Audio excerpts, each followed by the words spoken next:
Hello नमस्ते। आज म चाहिँ कक्षा 10 को एसइई मा सोध्न लायकको एउटा प्रश्न को समाधान यहाँ गर्न गइरहेको छु। हजुरहरूले बुझ्नुहुन्छ भन्न प्रतिक्रिया दिनुहोला। ल यो सल्भ गर्नुपर्ने छ। अब यसलाई सबभन्दा सजिलो उपाय चाहिँ हाम्रो यो सपोज गरेर, त्यसैले हेर्नुहोला। Let 5 to the power x बराबर a, यसको सट्टामा हामी a मानौँ है। त्यसकारण यो के हुन जान्छ भन्दा a भयो प्लस यो 1 divided by 5 to the power x लाई हामीले a सपोज गरेका छौँ। यो मिक्स्ड फ्र्याक्सन छ, यसलाई मल्टिप्लाई गर्ने। 5 5 जा 25 प्लस 1 26 डिवाइडेड बाई 5 है। यो मल्टिप्लाई गरेको अर्थात् गुणा गरेको। और अब यसलाई हामीले यो फ्र्याक्सन छ, त्यसैले एलसिएम लिनु पर्दछ र सिम्प्लिफाई गर्नु पर्दछ। यहाँनेरि 1 र a को एलसिएम a भयो। यो डिनोमिनेटरले एलसिएमलाई डिवाइड गर्ने अर्थात् 1 ले a लाई डिवाइड गर्ने a पल्ट, a र यो माथिको न्युमरेटर मल्टिप्लाई गर्ने।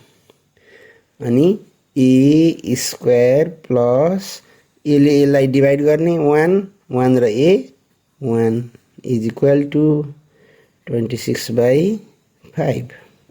अब हामीले यसलाई क्रस मल्टिप्लिकेसन अथवा छड्के गुणा गर्दछौँ। त्यसले 5 ले यतापट्टि र a ले यतापट्टि है छड्के पारेर यस्तो 5a स्क्वायर प्लस 5 1 जा 5 इज इक्वल टु a र 26 मल्टिप्लाई गर्दा 26a भयो।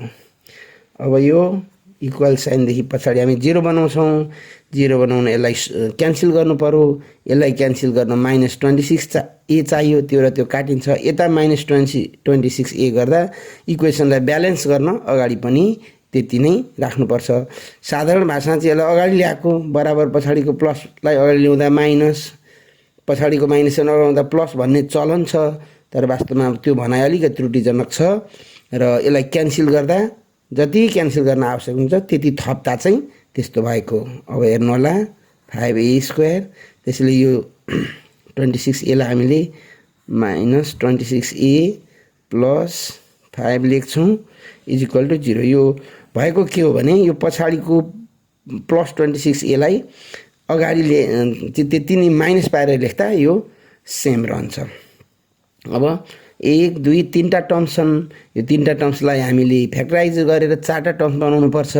त्यसको निमित्त यो a स्क्वायरसँग भएको कोफिसिएन्ट र लास्टको कन्स्टेन्ट टर्मलाई मल्टिप्लाई गर्छौँ। यहाँ लेख्छौँ हामी 25 अनि यसलाई 5 5 जा 25 5 1 जा। अब यो भागलाई दुईटा भागमा हामी यी फ्याक्टर्सहरूलाई दुईटा भागमा बाँड्छौँ। जस्तै यो 5 5 जा 25 भयो, यो 1 यता भयो। अब यो चिजलाई यी दुईटालाई जोड्दा या घटाउँदा यो बिचको आउनु पर्यो, अनि मल्टिप्लाई गर्दा यो र यो मल्टिप्लाई गरे जति हुनु पर्यो। त्यसैले यहाँ कस्तो स्थिति छ भने 5a स्क्वायर माइनस 26 हुनलाई 25 प्लस 1 हुनु पर्यो। अनि यो a जस्ताको तस्तै। अब यो र यो मल्टिप्लाई गर्दा यो र मल्टिप्लाई गरे जति नै हुन्छ, यो र यो जोडेर यो माइनसले त्यति गर्दा यो जति नै हुन्छ। भनेपछि हाम्रो सामान्य फ्याक्टराइजेसनको रुल हो यो। अब 5a स्क्वायर माइनसले मल्टिप्लाई गरौँ -25a minus plus minus a र 1 गर्दा a भयो। यो माइनसले पनि ओपन गर्यो प्लस 5 इज इक्वल टु 0। अघि 1 2 3वटा टर्महरू थिए, अहिले 1 2 3 4वटा भए। त्यसैले हामीले दुईवटाबाट कमन तानौँ। 5 र a कमन तानेपछि यहाँ यस्तो चिज राखौँ कि यहाँको र यो मल्टिप्लाई गर्दा यो होस् भनेपछि 5 र a आयो भनेपछि a बाँकी छ। यो 5a टाइम्स a गर्दा यो हुनु पर्यो, अनि योसँग यहाँ लेख्ने मल्टिप्लाई गर्दा यो हुनु पर्यो भनेपछि -5 5 जा 25। अब यसले यसलाई मल्टिप्लाई गर्दा ठ्याक्कै यति हुन्छ। भनेपछि यहाँ माइनस हुँदा यही माइनस, यहाँनिर कमन फ्याक्टर चाहिँ अरू फ्याक्टरहरू छैनन् 1 बाहेक, त्यसैले यस्तो अवस्थामा 1 लिने, ब्र्याकेट ओपन, अनि माइनस माइनस प्लस ए माइनस मल्टिप्लाई प्लस बराबर -5 भनेको मतलब यहाँ यो माइनस एले यसलाई मल्टिप्लाई गर्दा यही हुनुपर्दछ। जहाँ पनि माइनस कमन लियो भने भित्र साइनहरू ठ्याक्कै अपोजिट भएका हुन्छन्, अर्थात् प्लस माइनस भएको हुन्छ, माइनस प्लस है, इक्वल टु 0। अब हेर्नु होला, यहाँ एउटा टर्म छ, यहाँ एउटा टर्म छ, त्यसैले दुईटैमा भएको कमन फ्याक्टर चाहिँ a - 5 छ, रहेको चाहिँ 5a - 1 इज इक्वल टु 0 छ। अब यहाँदेखि चाहिँ हामी के गरौँ भने अघि हामीले सजिलोको लागि राखेको चिजलाई रिप्लेस गरौँ है, रिप्लेस गर्नु। त्यसैले replacing a by 5 to the power x, यहाँ भएको a लाई यसले रिप्लेस गरौँ किनकि अघि हामीले सपोज गरेका छौँ यहाँ। अब त्यसो भने यो ठाउँमा 5 to the power x minus 5 a भनेको 5 to the power x minus 1 is equal to 0। अब यहाँदेखि चाहिँ हामीले दुईटा इक्वेसनहरू बनाउँछौँ है, दुईटा इक्वेसन बनाउँछौँ। अब इक्वेसन चाहिँ कसरी बनाइन्छ भने either 5 to the power x minus 5 equals 0 और 5 टाइम्स 5 को पावर x माइनस 1 इक्वल्स 0। यो कसरी बनाइयो त भन्नुहुन्छ भने यो दुईटा फ्याक्टरको प्रोडक्ट 0 त्यति बेला हुन्छ जति बेला कि यो 0 हुनु पर्यो, यो 0 भने 0 टाइम्स यो 0 हुन्छ, त्यसको मतलब यो 0 हुनु पर्यो। त्यसो नभए यो र यो दुईटा मल्टिप्लाई गर्दा 0 आउने भनेको कि यो 0 हुनु पर्यो। त्यही कारणले आइदर दिस 0 और दिस 0, यो 0 भयो भने 0 टाइम्स 0 0 हुन्छ, यो 0 भयो भने पनि यति मैले देखाउँदै गरेको भाग 0 भयो भने त्यो टाइम्स यो 0 हुन्छ। त्यसैले यो आइदर और र 0 इक्वेट गर्नुको 0 बनाएर इक्वेसन यसरी लेख्नुको अर्थ चाहिँ हामीले स्पष्ट बुझ्नुपर्छ।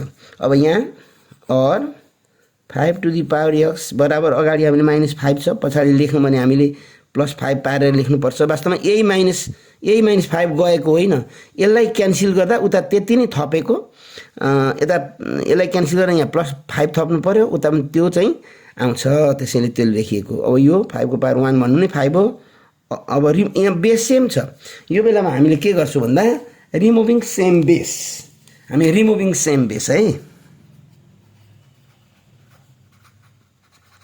रिमुभिङ सेम बेस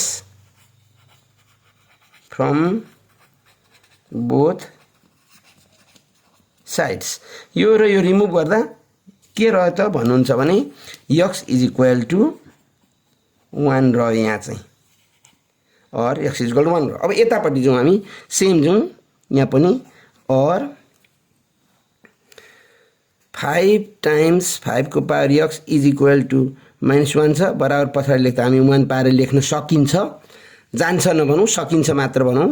और अब यो हामीलाई भेरिएबल यहाँ छ, त्यसैले 5 to the power x is equal to यो बराबर अगाडि भएको मल्टिप्लाईलाई यसलाई हटाउन 5 ले डिभाइड गर्नुपर्छ। यहाँ डिभाइड गर्दा इक्वेसन ब्यालेन्स गर्न यता पनि 5 ले डिभाइड गरेको हुन्छ, त्यसैले 1/5। अब सामान्य भाषामा यो 5 चाहिँ बराबर अगाडिको गुणा भएको बराबर पछाडि लेख्दा डिभाइड भएर जान्छ भन्ने चलन चाहिँ छ।